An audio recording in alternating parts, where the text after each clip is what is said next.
Brother, are you all right? No, I am not all right. I just shared a bottle of Kanar with Damar.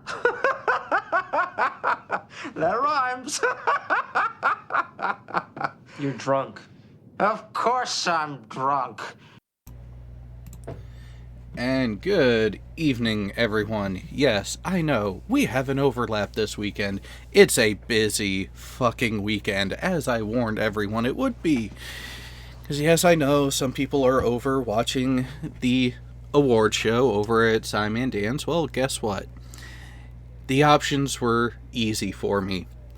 Either I acquiesce to them and don't give you guys Kanar with Damar on the regularly scheduled time, or I say F it and miss out on the weekend completely because of everything going on the rest of the evening and tomorrow.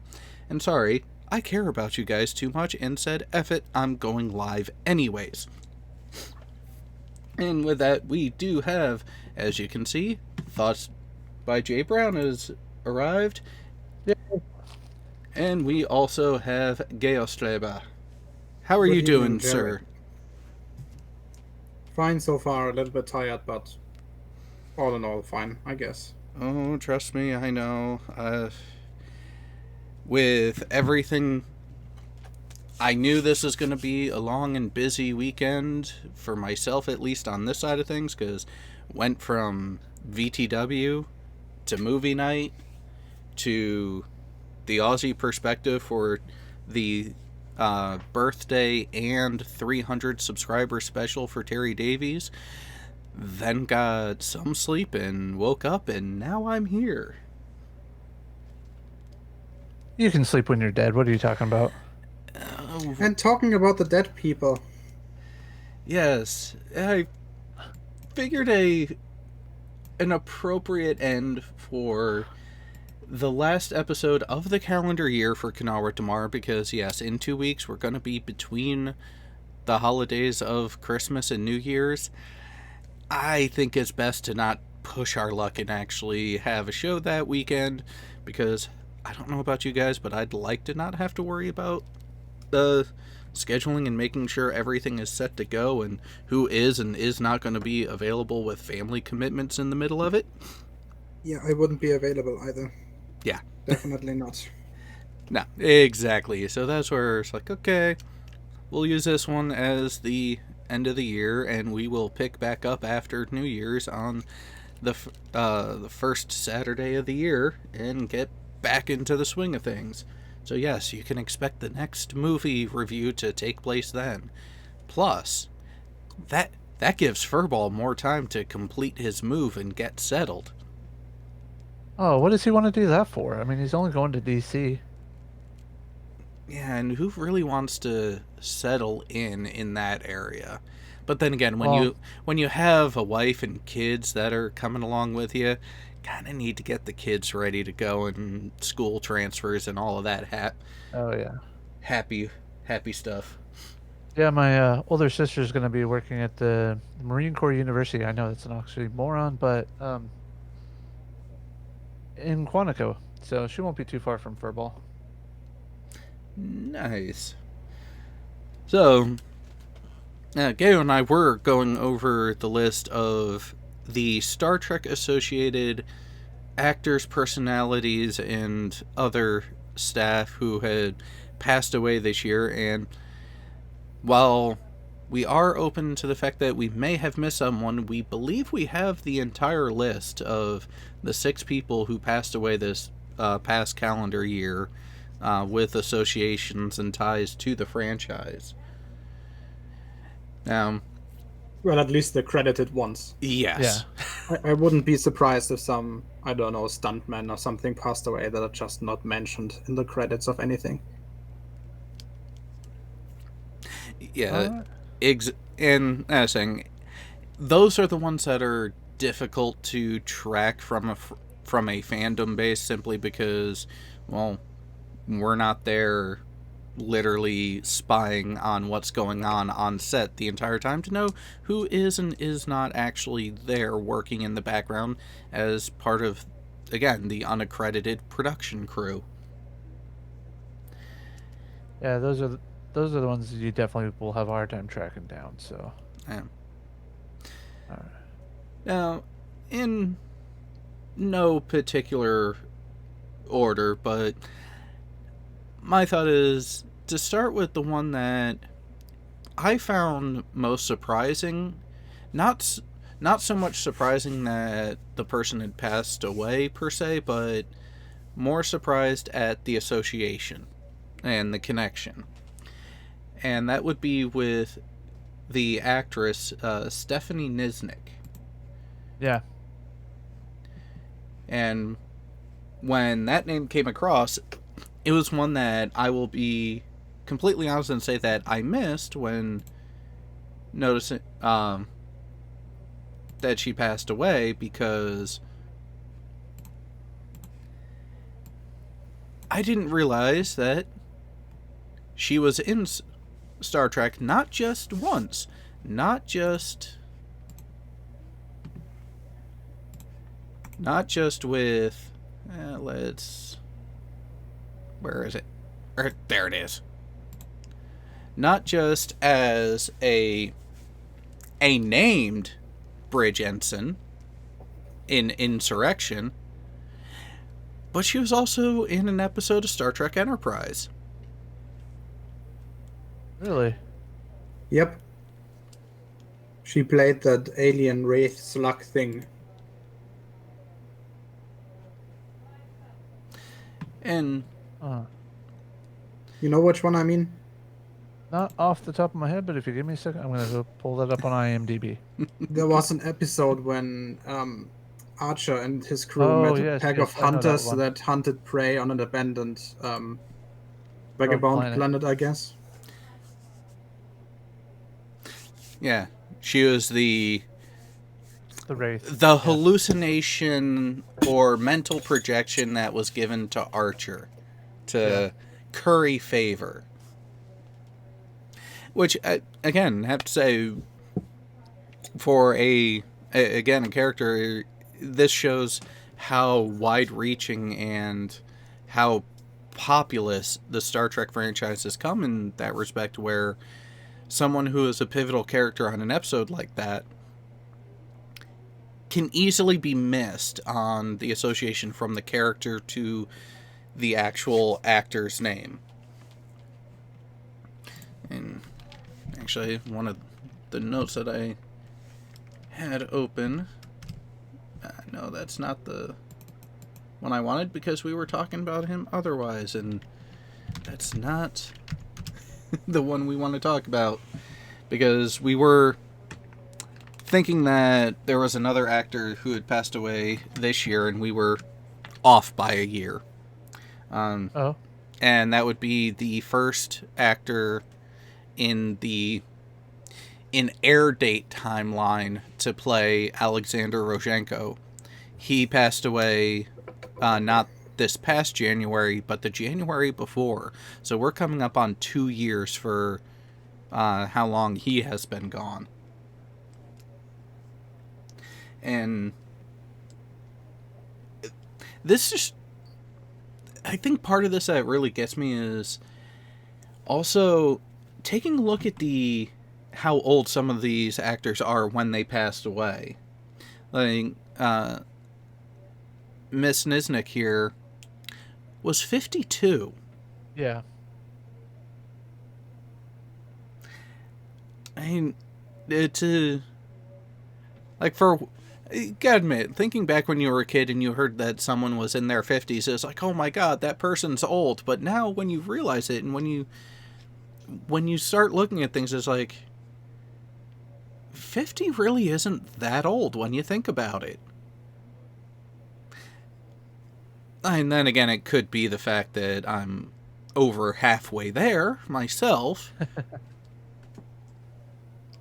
But it's still, the mental image that I have of someone when they say, oh, I'm in my 50s, is not what we're seeing on screen.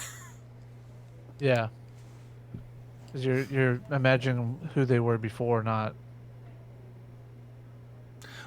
Well, even with the mental image of when I think of someone who is in getting towards those later stages in life and that retirement age, the image on the right here of Miss Nisnik was only a couple years ago, right around when she turned 50. Right.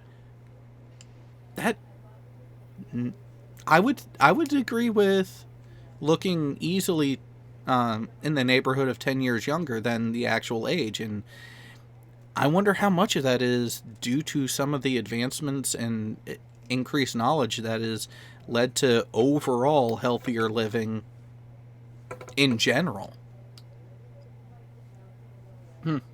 Just random thoughts amongst all of this.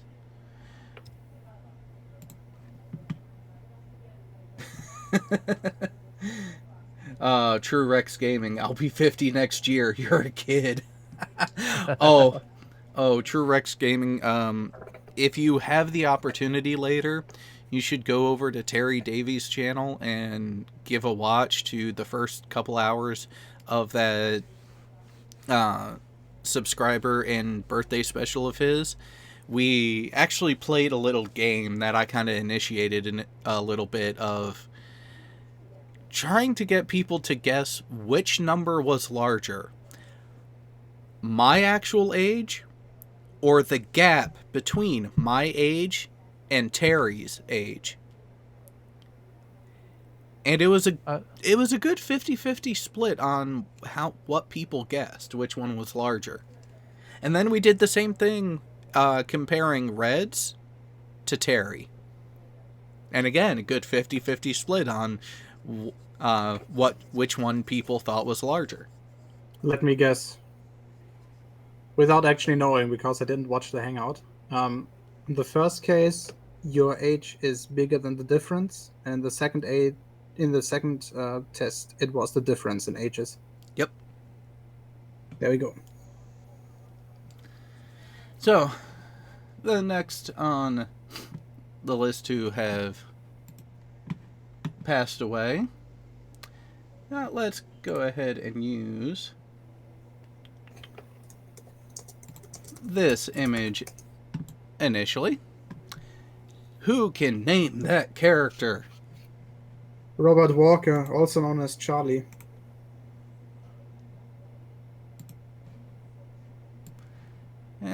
Good old Charlie from the original series.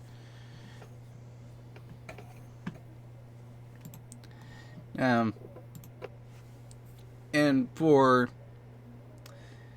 those, his case is one that is a little more expected. You would expect an actor from the original series and maybe even early TNG to definitely be on the list, as Mr. Walker was born in 1940 and passed away just earlier this month. Actually, yeah.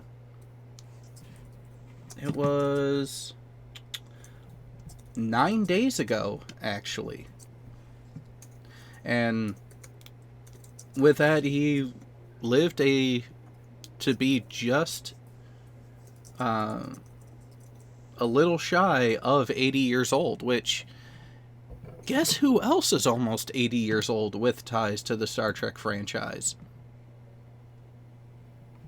You mean who is almost 80 or who died at age almost 80? No, who is almost 80 or is over 80 that has the connections that would stand out to people.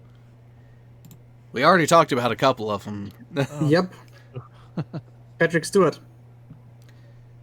Yep, Patrick. He's born 1940. He's 79 as well. Yeah. And then Shatner, still going, and he's... He's 88. Yep, he's getting close to 90. Yep, Nichelle Nichols is another one.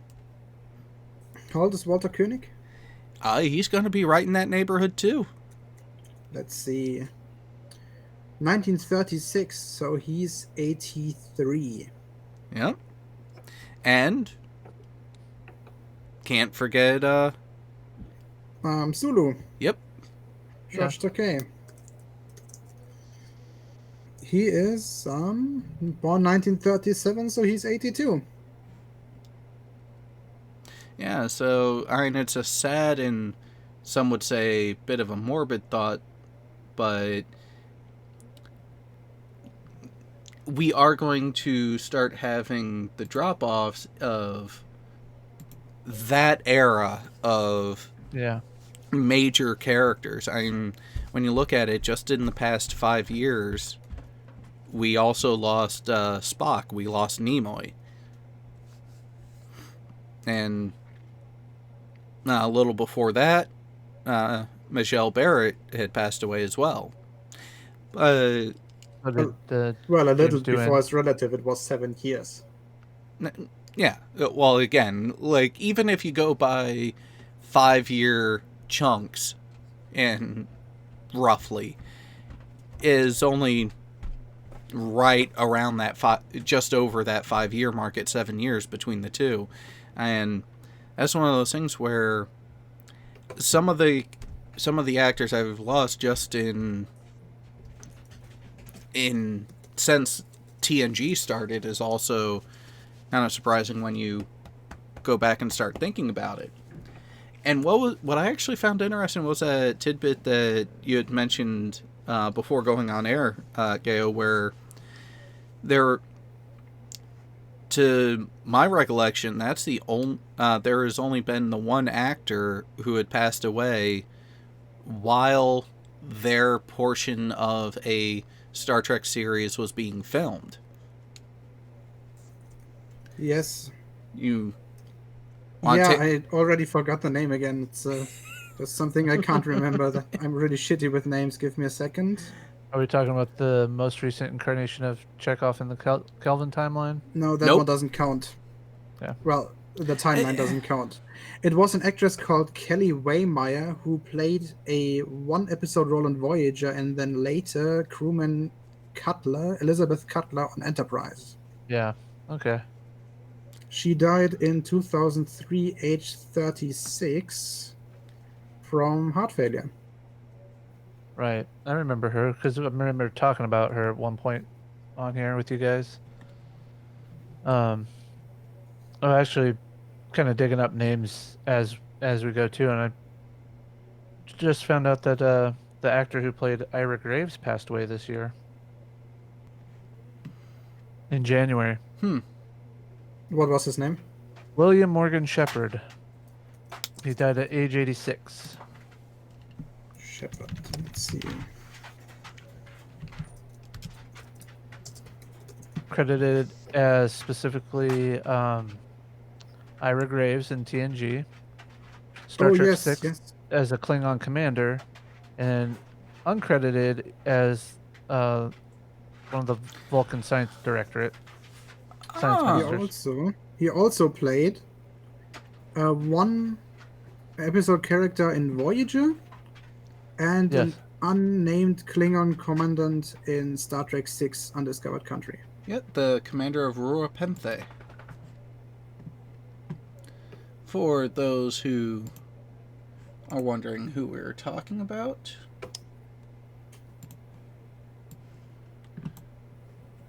oh, Somebody in the side chat is already asking when Will Wheaton will die. When will oh god, that's hard to read. When will Will Wheaton die?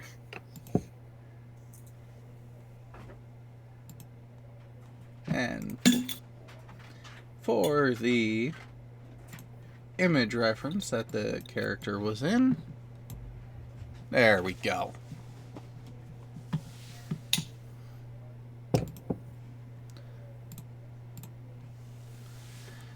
And yeah, well, again, see, that's the thing. I expected there to be something missed this year. Oh, guess where else the actor had popped up? Morgan Shepherd here, William Morgan Shepherd. a lot of things. The first of the Kelvin timeline movies as well. Oh yeah, that's what I was saying. He was the uncredited science minister. Eh. He's the one that talks down to Spock, I think. Yes, he is. His voice is unforgettable. It really is, and trying to just quick reference, see where else now, and no, other ones are popping out. It starts switching to. He was in Doctor Who in 2011. That was what, Matt Smith era? No, I think that was Or one End the of first season Tennant. of Peter Capaldi. No, Capaldi was. I'm pretty sure 2011 was still the Matt Smith era. Well, let me take a look here. The Impossible Astronaut. Yep, Matt Smith. I was wrong.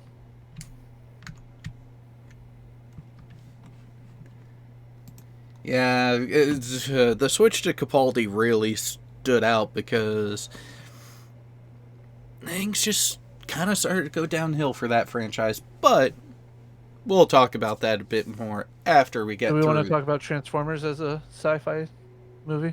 No, please don't. No. Is that really sci-fi though? I mean, it's definitely cartoon. I mean, It's aliens. It's probably the only good part about the movie. Is Captain Witwicky. Is probably more. Those versions of the movies. Oh yeah, no, just no. Anything Michael Bay touches, just let it go. Too many explosions. Too many. Well, like I said, it's probably the only it's probably the best part about the whole movie to begin with. So. Yeah. Well, and so the next on the list of the ones who we have lost. Anyone want to take a guess as to the character? I can read tell the by name, the name, Jared. so I'm not going to say anything. Because let's see if the chat can guess who this one is. Give them a time to catch up while I end up grabbing. Yeah, we'll grab this one. And this one. Let me just give a hint. Her character didn't like human females. Neither. Oh, okay. It was a slight correction. Her character and her character's sister, neither one of them did. Oh, come on, that hint is way too obvious, I think. But here's the question. Which sister is she? Yep, Bull got it. Yeah. Yep, and you're right, Bull.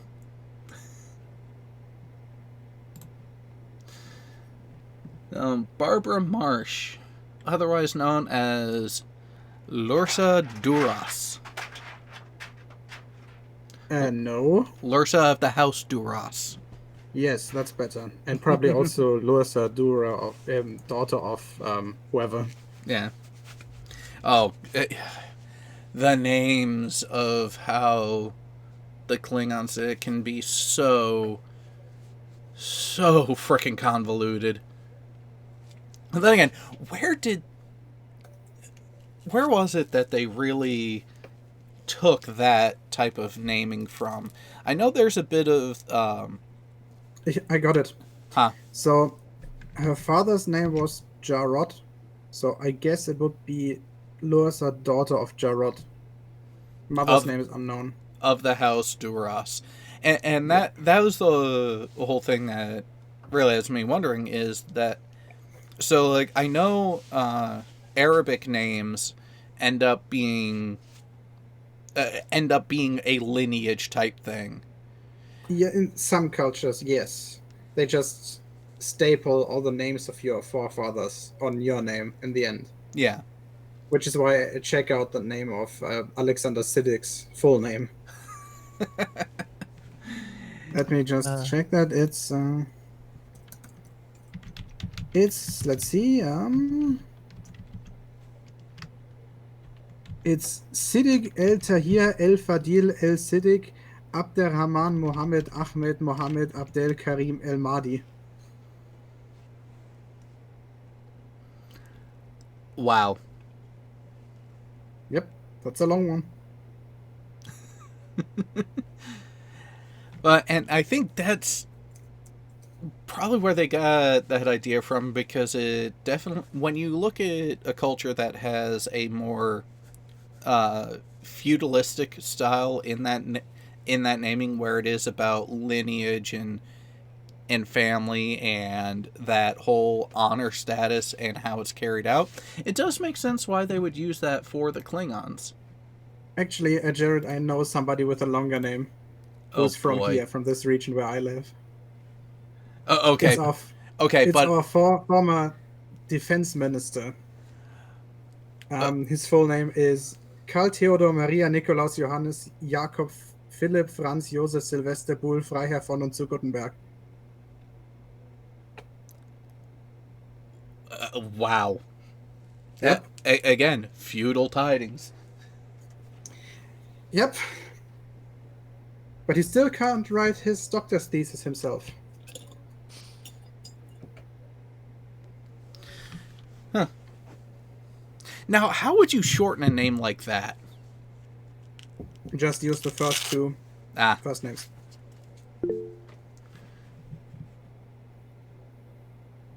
Alright, what pop-up just happened? I didn't hear it. It's in the internal chat. That would be why. Alright, and the next three are definitely the most well-known of them. And the first two to mention are going to be tough to rank by impact and importance on the franchise. But we'll just have to go with this one first because of let's be honest, because of the intro to the show. Aaron Eisenberg. Yeah. Yep, he died earlier this year. I think he had some September. September maybe. I don't remember. He had kidney issues, which is why he was so short. So that is what I think ultimately got him. Yeah, and again, passed Age away. 50, by the way. Yeah, again, around that.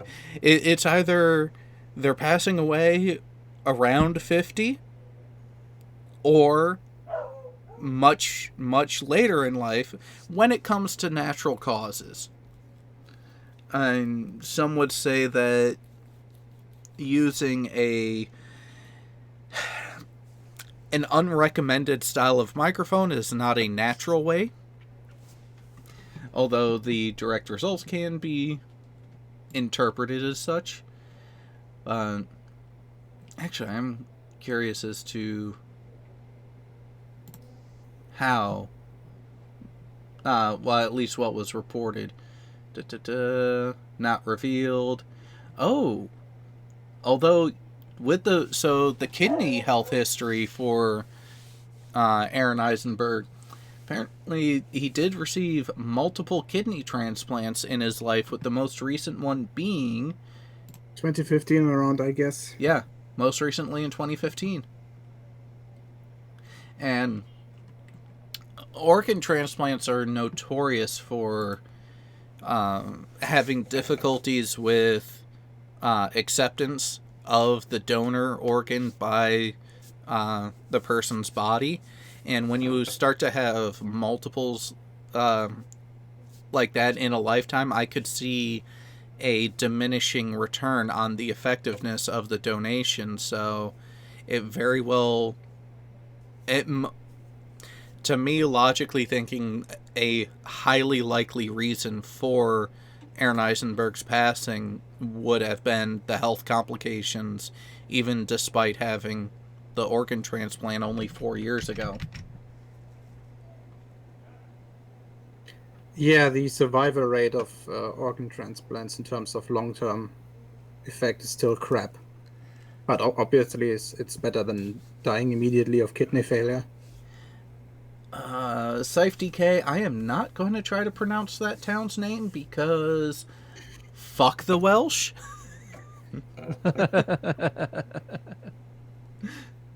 Although I have seen the video clip of the You mean this weatherman guy? Yes. Oh yeah, Yeah. that's legendary. Oh, Babylon 5 having a higher death rate kind of makes sense when their entire cast was older than an aggregate of TNG and DS9. Also, remember, Jared, the franchise was dead to begin with. Oh, Oh, had to go there. I didn't even have it ready. That's not fair, man.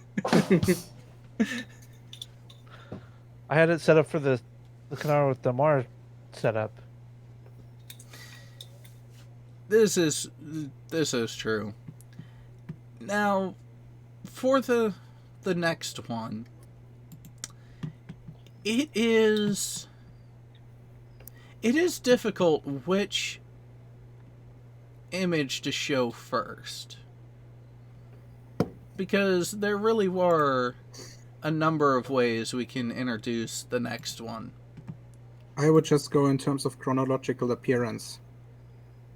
Even that gets dicey because we can go timeline chronological order. Which is fine because this character was shown on screen. I mean, just like only for 2 seconds, but I guess it counts. Well, it depends on which version of the movie you watch. Because if you watch the theatrical version, yes, he was only there for those couple seconds. But if you watch the director's cut, he actually gives a full-blown presentation. Yes, that's true.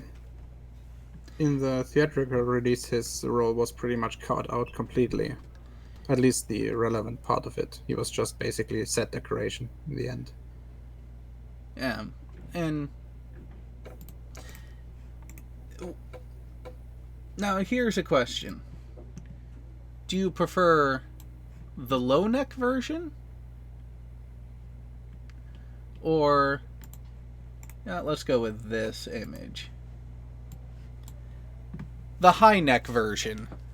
That version is better. When it comes to Deep Space Nine, in my opinion, the quality of basically all the uniforms, basically all the entire masquerade, just got better over the years. And Odo and Kira, I think, are the 2 characters where you see that the most, interestingly. Well, they're the ones who are on screen the most. That can be argued, yeah. At least of the non-Starfleet members when it comes to the operation staff. True. I mean, when you Both really... two and Quark, I guess. Yeah, those 3 are the main non-Starfleet personnel that are in the vast majority of the episodes. And even then, when you look at it, even Quark's costumes and wardrobe increased. It really was about the same point. It was into season 3 is when I noticed it. Because that's when you ended up getting a lot of the changes. And I think season 3, wasn't that when a lot of the overlap was trimming down in the Trek franchise to begin with? So, yes, because they had introduced the Dominion. And that's when you really noticed. Also, first of all, season 3 was when TNG ended. Yeah, that's what I was going to say. With the ending of TNG, you have more TV budget to go into fewer shows. So yeah, not only that, but all the All the dealings when it comes to the Marquis, for example, those were heavily resolved in TNG and also in the early episodes of DS9, which is why in early season 3 of DS9 they concentrated on other stuff. For example, Quark becoming a house leader in the Klingon Empire, which is still one of my favorites, just saying. Only DS9 would have the balls to do something like that. Not only do something like that, but doing this literally after discovering that Odo's species is the Founders. It was literally the next episode. Hmm. Eh. And by the way, we haven't said the name of the actor yet, so about when was this? 1 week ago? A few days ago? We lost the actor that played Odo, obviously, called René Auberjonois, at age 79, dying from lung cancer. And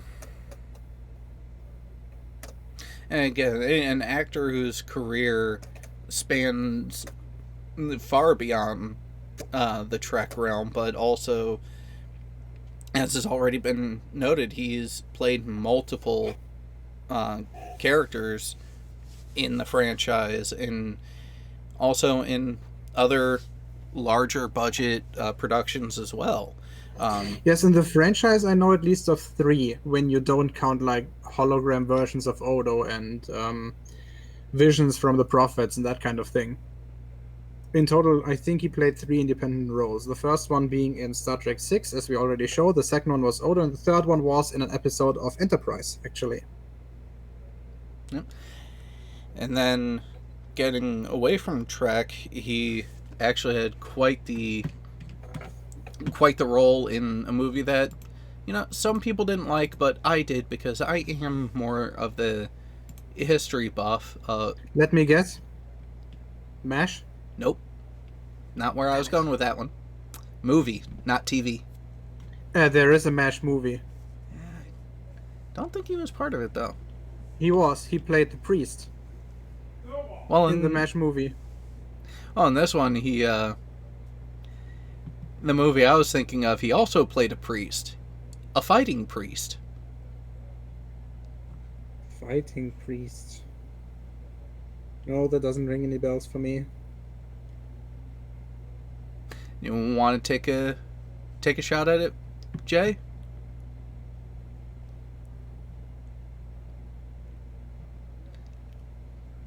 I'll say this: some sort of exorcist movie. Nope.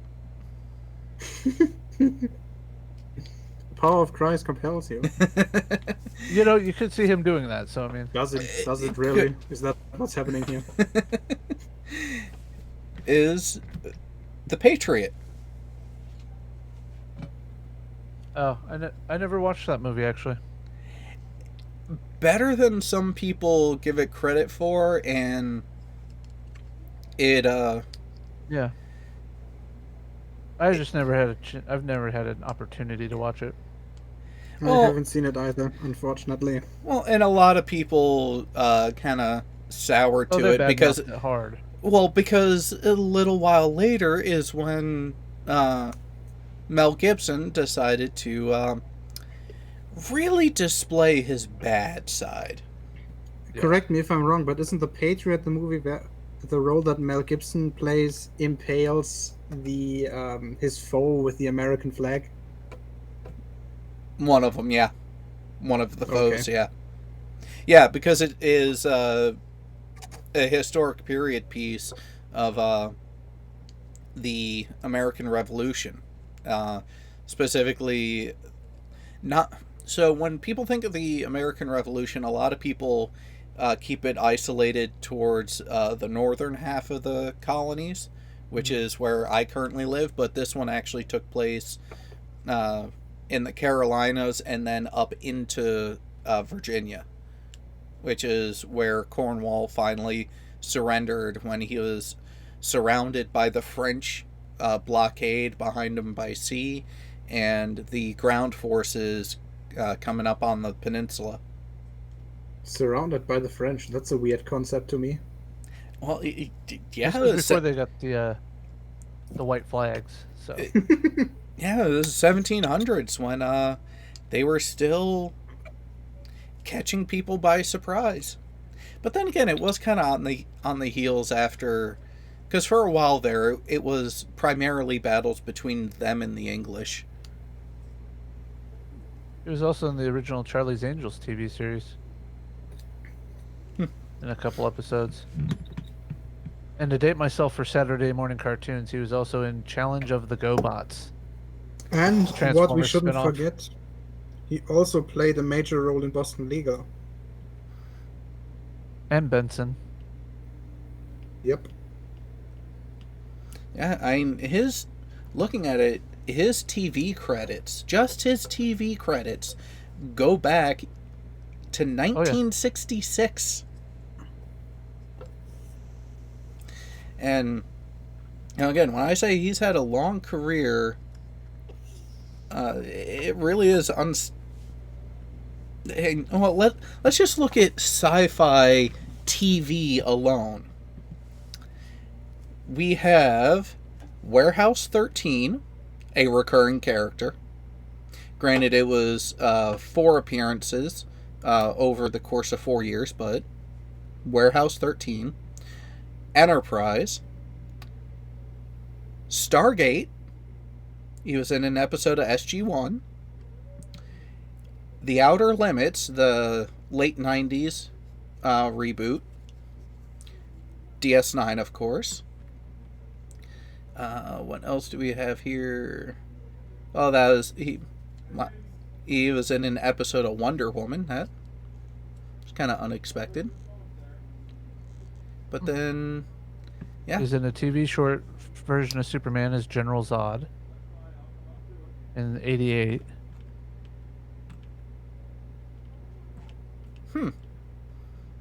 We just saw he He was also in Doogie played a voice Howser as role. Einstein. He also played a voice role in Fallout New Vegas, which is a good reason to play that game again if you haven't already.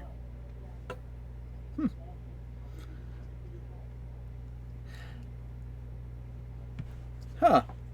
Here's one that is interesting. He played President James Buchanan in the movie Raising Buchanan that was released this year, or is about to be released. Again, another period piece, playing the role of the 15th president of the U.S.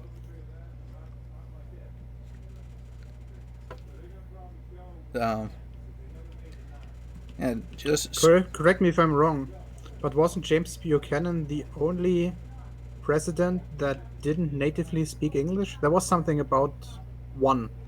I think it was Buchanan, but I could be wrong. Might also be Van Buren.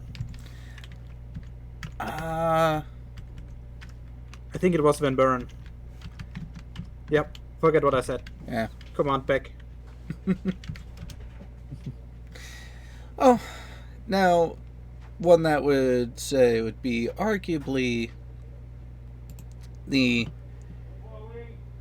most, some would say unsung, but definitely pivotal member of Star Trek, to where we could quite arguably say the franchise wouldn't be where it is today without the contributions of DC Fontana. Definitely.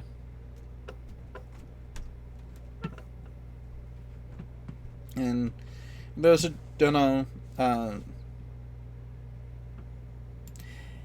DC Fontana was not on screen. She was a staple of the writing staff of the original series and even follow-on Trek. And because of the gender issues in the 60s, she went by the moniker DC, the initials, because women weren't getting roles, weren't getting jobs as writers. Can't imagine why in that time period. Okay, so let me just read the list of all her credits in TOS. Charlie X, Tomorrow is Yesterday, This Side of Paradise, Friday's Child, Journey to Babel, By Any Other Name, The Ultimate Computer, The Enterprise Incident, That Which Survives, and The Way to Eden. So that's 10 episodes of TOS. And also, let's really needle some people with this one. Also, I'm looking at a list of arguably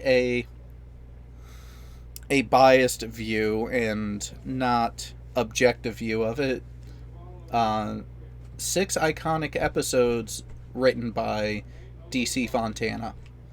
And Journey to Babel, The Ultimate Computer, and Enterprise Incident topped the list. But then is followed up by... Let me guess. Encounter at Farpoint? No, before that. Ooh. Yesteryear from the animated series.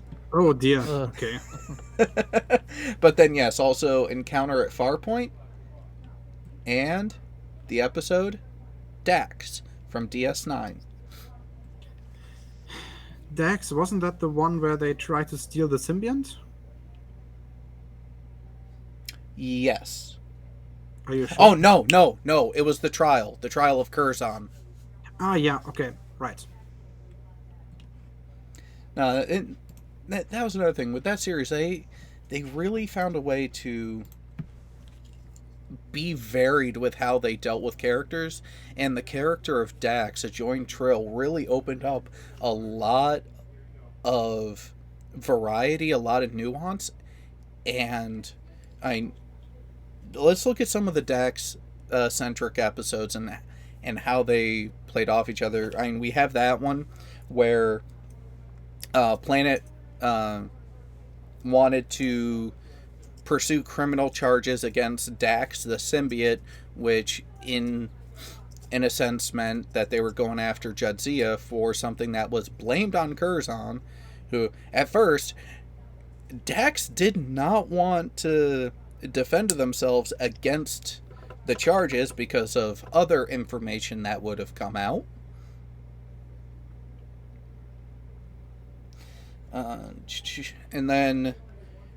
And then we had the episode where I'm blanking on the character's first name, but when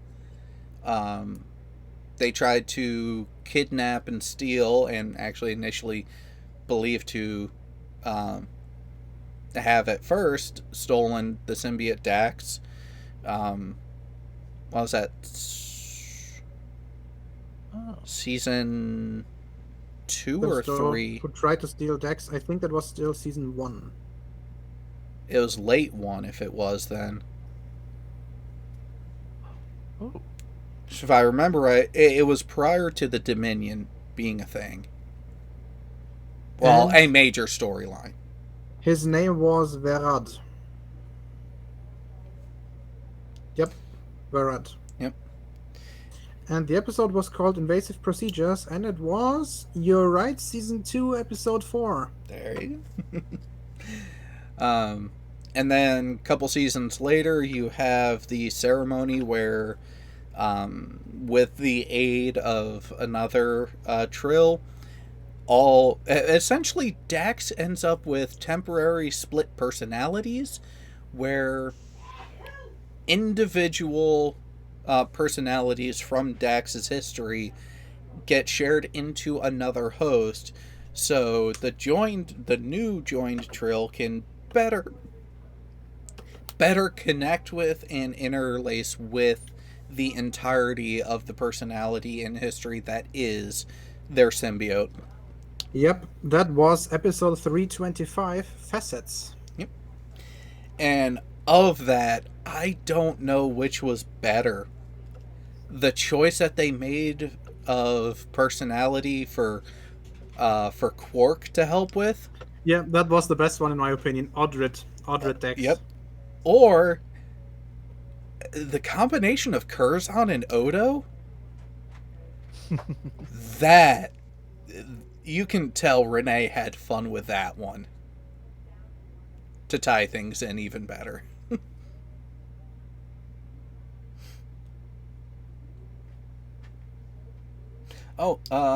Just looking at the chat, and both for Yu-Gi-Oh! And Safety K, yes, both of those incidents were huge to-dos on TV. I mean, Uhura and Kirk having the first televised interracial kiss like that, they got away with it for one reason only. Well, two. One was how it was presented, and the second was how it was forced upon both characters by a third party.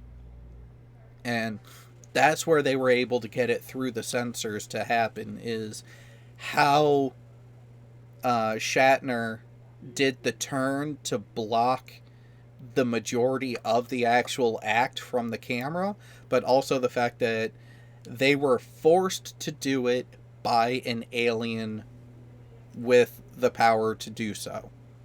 That's how they got away with it in TOS. As for DS9, when when they started broaching on the issue with Dax and another joined Trill, who it was interesting how they treated that change, and if you want to call it fluidity, for the symbiote to be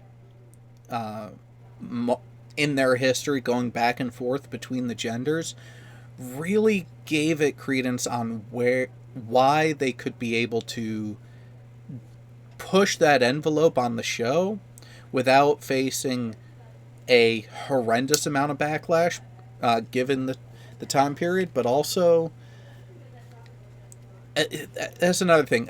A lot of people will look at that and be like, oh, Trek can be so controversial and everything, and why are they doing it? And try to use that as a negative for criticism of the franchise now. And it's like, they would always talk about political issues and social issues like that. It's kind of their thing. Yeah, just a little bit. So I'm going through Memory Alpha, and the Star Trek deaths, and they got it sorted by month, and then subcategorized by year within the day. For 2019, they have 27 matches.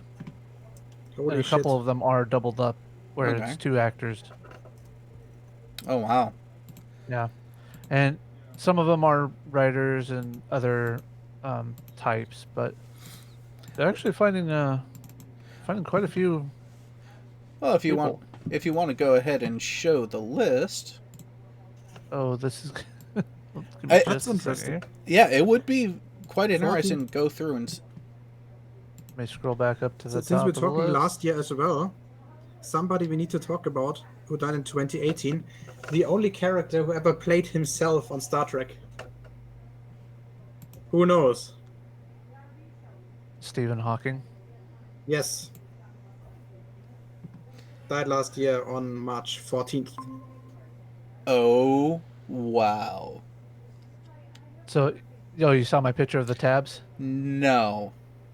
I'm looking at an image that Safety K sent me on Discord, where Q is having fun on Star Trek Online with the winter-themed uniform tops that are available across all the races. Oh, If you think the ugly Christmas sweaters can be a thing, yeah. Which ones? Hang on, let me do it this way. I'm putting it into the group chat. oh, okay, yeah. That's something he would do. So, first, going from January, we got William Morgan Shepherd, Ira Graves, Dick Oh, Miller. dear. Now, where do I have his? Right there. Oh, yeah. I really think you probably actually own that sweater. It's actually an official product. They sell that. Oh, wow. So he's played a couple of different characters.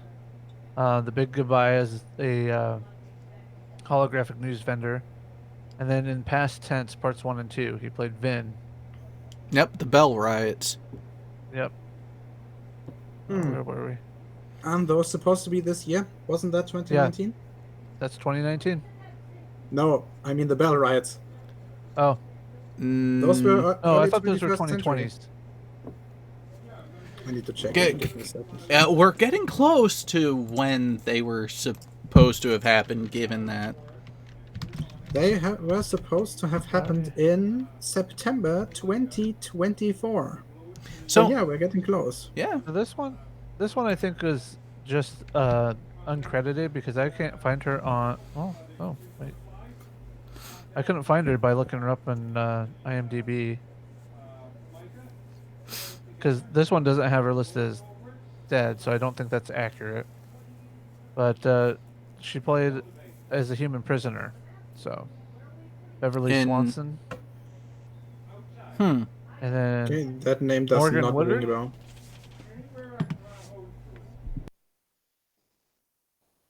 What was his role? What was? his role. Let me see. Do I have him up here on this? Here we go. I think this is him. Captain Tracy and Dr. Simon Van Gelder. Let me make sure this is the right Doesn't guy. ring a bell, honestly. It's the original series. Yeah, well, okay. That is some time ago. Just Control F for 2019. Oh, there we go. Oh, Okay. I already have it down here at the bottom. I just click an arrow. So, Joe Nolan, I think, was a writer of some sort, or no, he was in a movie we're going to cover soon. The next movie, as a matter of fact. Glasses guy. Yeah. Is that a lot? Probably the best part of that scene. This one is a writer, I believe, of novels and everything. Yeah, novelizations of the movies. So I have no clue. Never actually read any of that person's novels. Do I have you up here? Yes, I do. Lieutenant Commander Delt? Yes, one with the apparatus for transporting all those samples and making sure that things didn't quite literally blow up in their face. Love interest. Oh dear. Oh, that horrible episode. That Well, it poor was guy season probably 1. wrote. You're allowed to have horrible episodes. That guy probably played the worst written character in Star Trek history. Apart from Wesley Crusher, of course. A bit actor here, ship in a bottle. Seriously, Clement von Frankenstein?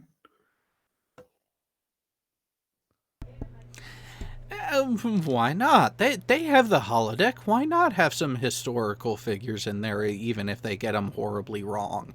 Yeah, but Frankenstein wasn't even written correctly. I never said that they would get it right. There's not supposed to be a C in there. Lieutenant Tomlinson from the original series, Balance of Terror. Oh, okay. Mm-hmm.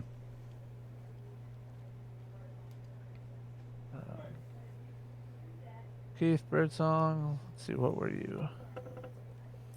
Illustrator for cover art. Yeah. Getting into a lot of the...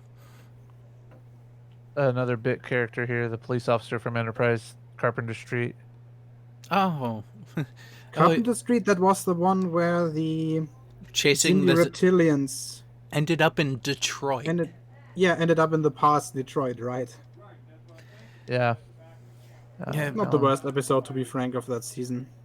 Oh, I already had him here. Okay, let's close that down. So then we have Peter Allen Fields, who's actually writer for several episodes. Um, Oh, he was. the first duty, Oh, Times Arrow. Times Arrow was a good one. Yeah. So Wait, stop.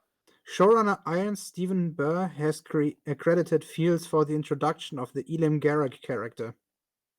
So Garak might be his idea.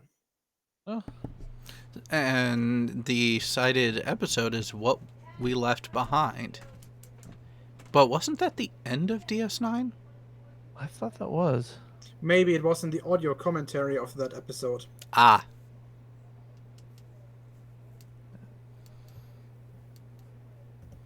And then obviously we already covered Stephanie Nisnik. Yep. And then And Jeremy Kemp. Robert. What? Oh, Picard's brother?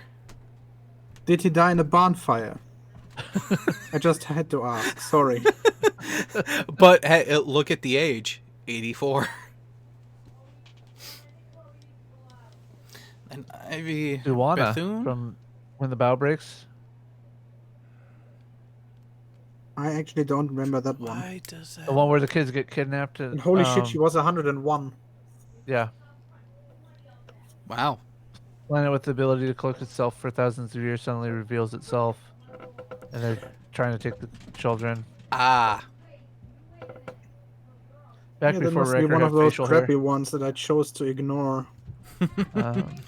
That could be said about a lot of them. Writer Scott Rubinstein, the Dauphin, the Outrageous Okona, the Royale. The Dauphin. Oh yeah, close Dauphin, enough. I guess, but whatever. I'm going with how they pronounced it in the show. That was the first time they tried to give Wesley a love interest and screwed it up. Script supervisor for Next Generation and Voyager. And then the episode Jem Hadar, huh? Yeah. So That was the first full-on battle scene, I think, in DS9. The Jem'Hadar. Where they attacked the Odyssey. USS Odyssey? A few joke references appear throughout TNG and Voyager. A Lieutenant Genovese is seen on various dedication plaques and directories. Genovese Stars is listed on the tactical situation monitor seen in yesterday's Enterprise. So, just that was an interesting one. And then into August we get Lursa. Wow, I can't speak today. What else is new?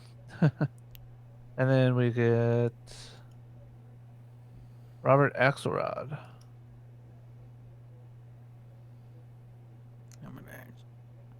Who's in Voyager's 7th season episode The Repentance. The one where they transport those prisoners for that one group, I think. Yeah, that one. David Hurst. I have no clue who that is. Oh. That looks like Back a to TOS. very early TOS. No, Third season season. 3. The Mark of Gideon. I think you're right.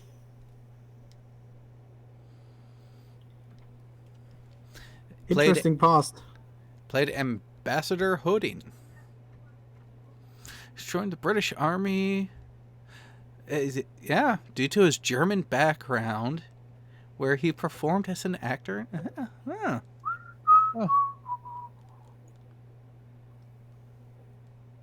So join the British Army? Here, do some propaganda for us.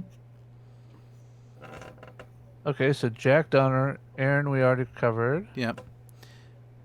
And Sid Haig. So, Sub-Commander Tall in the Yep. Enterprise incident. And a Vulcan Priest in Enterprise Season 4, Home and the Kirshara. That's possible. Hard to recognize him after 40 years, I think. Played first lawgiver in the Star Trek original series episode The Return of the Archons.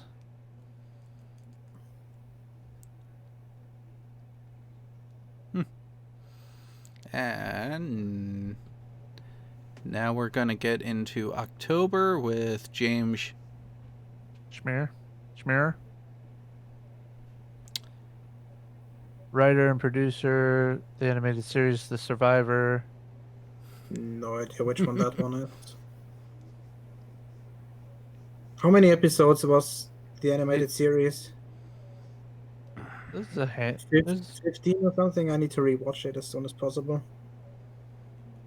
Even though all the aliens look the same. William Wintersole.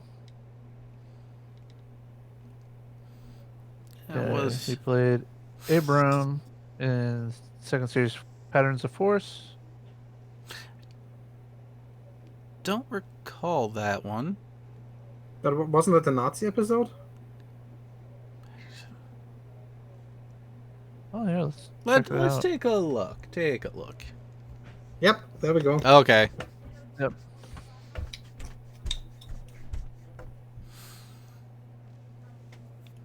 And next we have Stephen Marlowe. What was Stephen known for? Oh, piece of the action. Italian gangster Zabo. You know, and here's the thing. I could tell the episode just by looking at the image that they used, not even the reading it. That was a little close to home for me. Oh, Everett. And there's an empty naval station there. Pretty much. Michael J. Pollard. I think I saw that one earlier.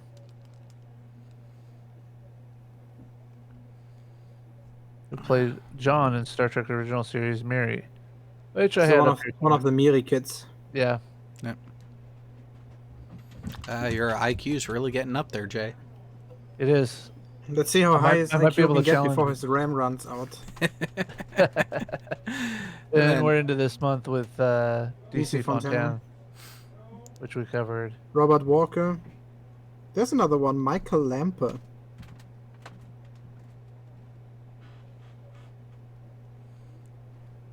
Yep. Robert Walker. Good old Charlie. Yep, we did. Oh, the mouse is slowing down. No, that was me slowing down is what it was.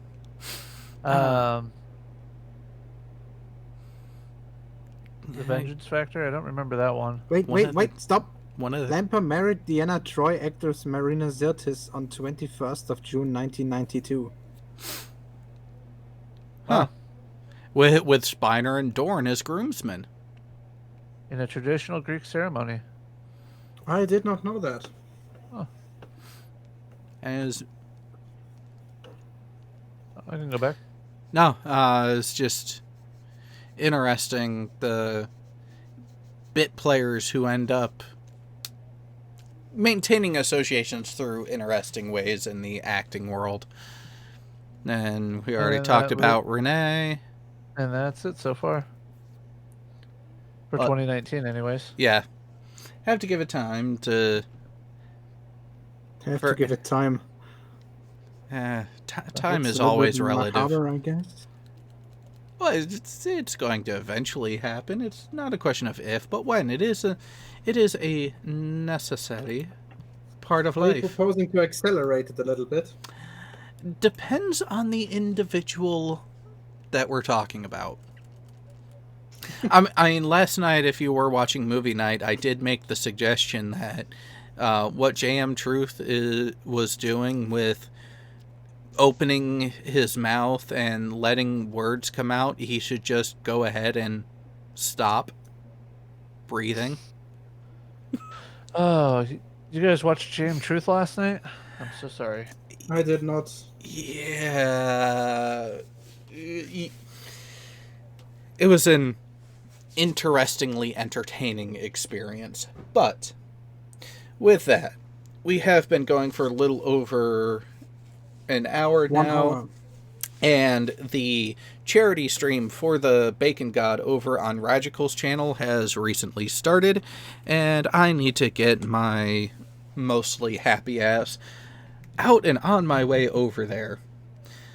So, But before we end this, I think the occasion necessitates a minute of silence for all the fallen people.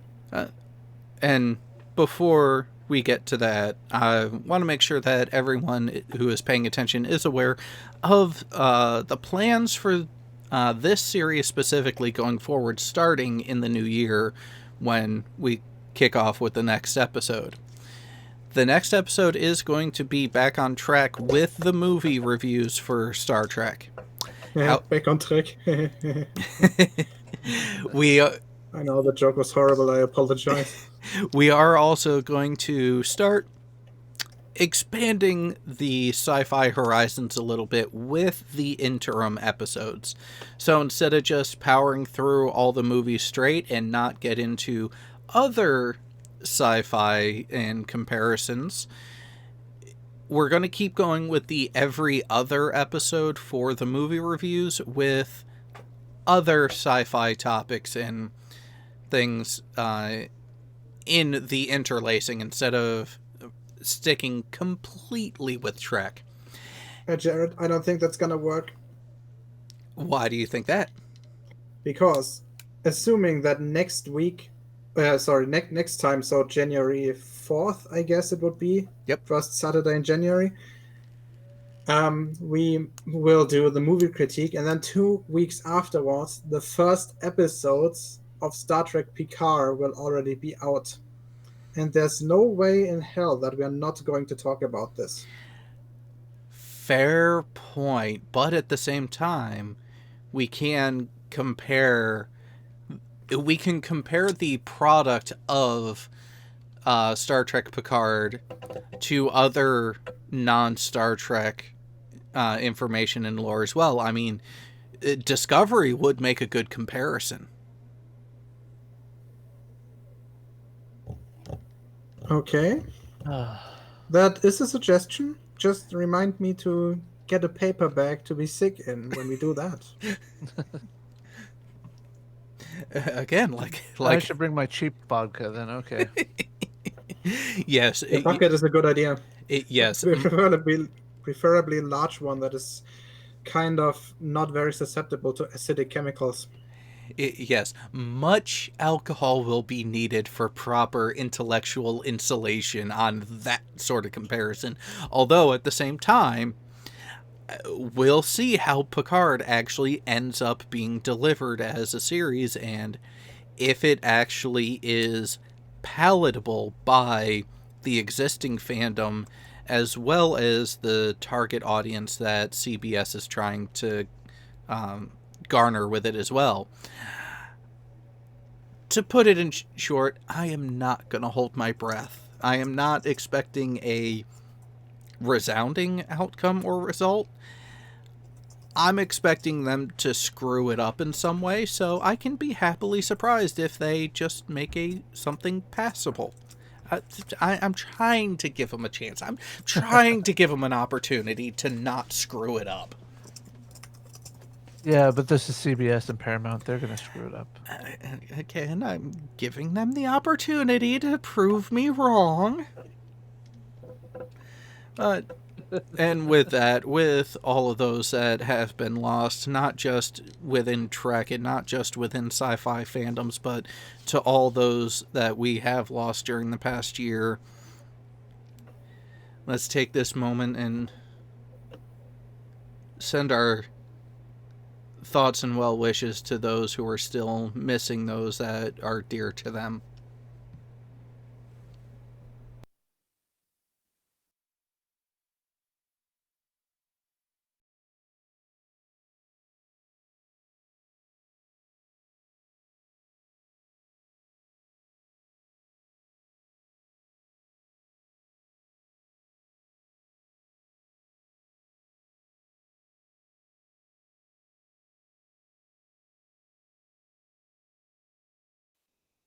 Yes, I did. Yes, I did. I knew you were going to try to do something like that, Gayo, so that's why I muted it in OBS. Ah! Damn it. And with that, thank you all for showing up. Thank you all who come back and watch later. With everything going on, time to go help out and have some fun playing. Well, I'm not sure if they're playing Quiplash yet, but I know that is on the docket for the charity stream. So for those who aren't already subscribed, go ahead and do it here, and also at Ragical the Unhallowed Knight, because that's where you will find me. And Also, if you have the opportunity, watch the new Grand Tour episode because it's awesome. Just saying. Oh, the one that's titled Seaman? Yeah, it's called Seaman. It has something to do with boats. Oh, all right then. I Here's guess a link to Radical's channel. Let's just say the following thing, Jared. Jeremy Clarkson takes a Vietnam War era patrol boat to Vietnam. Oh, this is going to be amazing. And thank you for making sure that I don't go to bed at yet another reasonable time tonight. With that, we will catch you all later. I've already seen Seaman twice, just saying. Watching Seaman is really a fun thing to do. I don't want to know what you do when you're playing with your Enterprise D. Good night, everyone. Oh, that was a good one.